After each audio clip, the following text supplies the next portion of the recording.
en Ukraine et Kiev qui revendique avoir repris une trentaine de kilomètres carrés dans l'est et au sud du pays après une semaine de combats acharnés.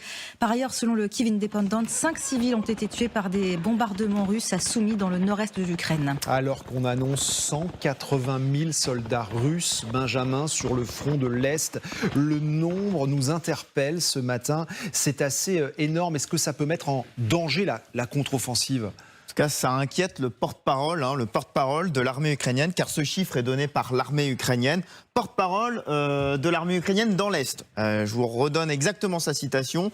Plus de 180 000 soldats déployés à travers ma zone de responsabilité, c'est-à-dire que le front Est. Donc ça veut dire que vous avez 180 000 soldats répartis sur cette zone-là. Je vous rappelle que les brigades ukrainiennes qui doivent encore être engagées sur la contre-offensive, on parle de 50 à 60 000 au grand maximum. Donc vous voyez déjà le rapport de force. Cette carte n'est pas tout à fait vraie parce qu'évidemment ces hommes ne sont pas répartis de manière uniforme dans l'Est. En fait, il annonce 2 fronts principalement renforcés, 120 000 hommes sur le front Liman-Kupiansk et 50 000 hommes rien que sur le front de Bakhmout. Ça veut dire que ça ressemble plutôt à ça. Et en fait, quand vous regardez les cartes des experts militaires qui répartissent les brigades sur ce front Est, vous voyez qu'il y a une grosse concentration ici d'hommes près de Liman, une forte concentration près de Bakhmout. Et vous ajoutez à cela ce qu'on a tendance à oublier dans l'Est, c'est qu'il y a aussi des fortifications.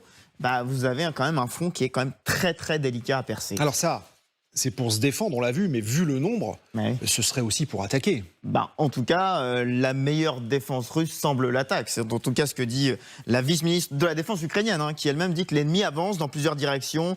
Avdiivka, Marinka, Liman, même Svatove. Et parle d'une situation assez compliquée, c'était avant-hier. Donc voilà des axes là où ce sont les Russes qui sont à l'offensive avec toute cette masse de soldats donc derrière. Et même Bakhmout, en fait, où là, les Ukrainiens ont tendance à quand même avancer de quelques centaines de mètres, le numéro 2 de l'armée ukrainienne disait attention, il n'est pas impossible non plus qu'il y ait une contre-offensive dans cette zone-là. Donc en fait, on parle beaucoup de la contre-offensive qui est un peu lente, mais en fait, les Ukrainiens attaquent avec, dans l'esprit quand même, la possibilité de devoir défendre si les Russes mènent quelque chose d'ampleur comme ça. Ouais, merci beaucoup Benjamin Cruer avec nous ce matin. Et pendant ce temps-là, Prigojine, cette question, où est-il ?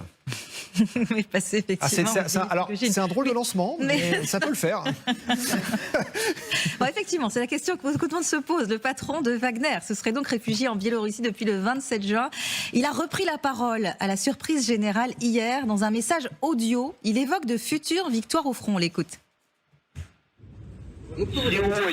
Aujourd'hui, plus que jamais, nous avons besoin de votre soutien.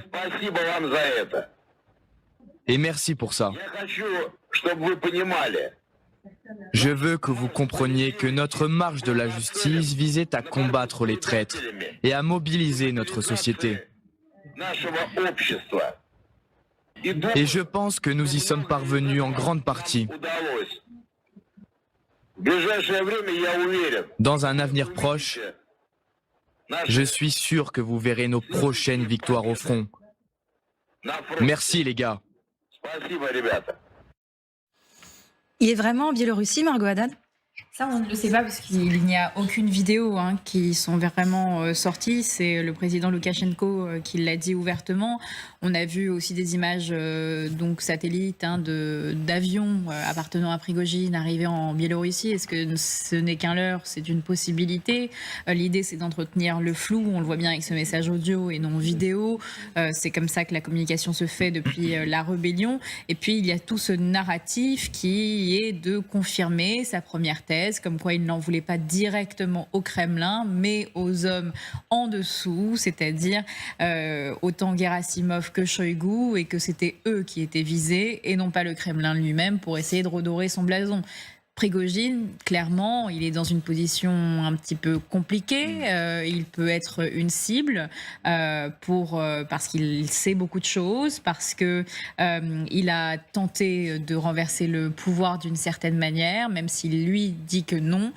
Il y a un problème de confiance qui s'est installé, donc se faire discret tout en ayant une certaine présence, c'est un peu la stratégie à l'heure actuelle. Voilà, l'énigme Prigojine, donc ce matin. Sur le terrain juridique, les autorités saluent l'ouverture d'un bureau d'enquête internationale sur le crime d'agression contre l'Ukraine, un premier pas vers les procès contre des dirigeants russes. Oui, l'ironie de l'histoire, en fait, c'est que cette information nous parvient alors qu'on apprend tout juste la mort de Victoria Amelina. C'est une écrivaine ukrainienne bien connue dans le pays et qui a succombé à ses blessures. Elle fait partie des victimes du restaurant de Kramatorsk qui a été frappé par une bombe russe. Depuis le